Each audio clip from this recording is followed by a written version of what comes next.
दरम्यान नाशिकच्या निफाडमध्ये थंडीचा भयंकर कडाका आहे। गोदाकाठच्या गावांना जबरदस्त हुडहुडी भरली आहे। अशाच काही गावकऱ्यांशी बातचीत केलेली आहे आमचे प्रतिनिधी सागर वैद्य यांनी।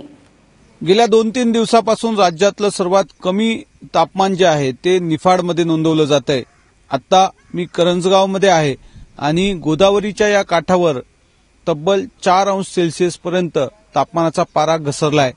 आपण बघू शकतोय गोदावरीचं हे पाचं।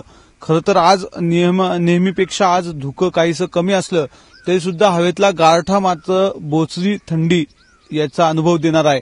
खरं तर गोदावरीचं हे पाचं, इथली कडाक्याची थंडी याचं इथल्या जनजीवनावर काय परिणाम झाला आपण थोडंसं जाणून घेऊ। मला सांगा, काय तालुक्यातली आता एकूण परिस्थिती आहे कडाक्याच्या थंडीमुळे? कडाक्याच्या थंडीमुळे सर्व लक्ष गोटे पेटवतात आणि जनजीवनावर पूर्णपणे विस्कळीत झालेलं आहे।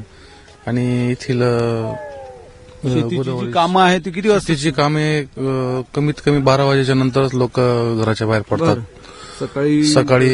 सकाळी परिणाम झालाय आणि सर्वच जनजीवन विस्कळीत झालेलं आहे। शाळेला जाता, कॉलेजला जाता त्या मुलांचं काय परिस्थिती? त्या मुलांची बहुत बेकार परिस्थिती।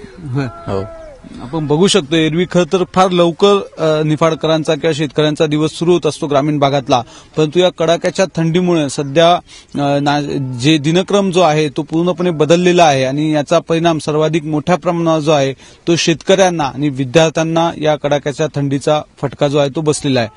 कॅमेरामन किरण कटारेसह सागर वैद्य, एबीपी माझा, करंजगाव, निफाड।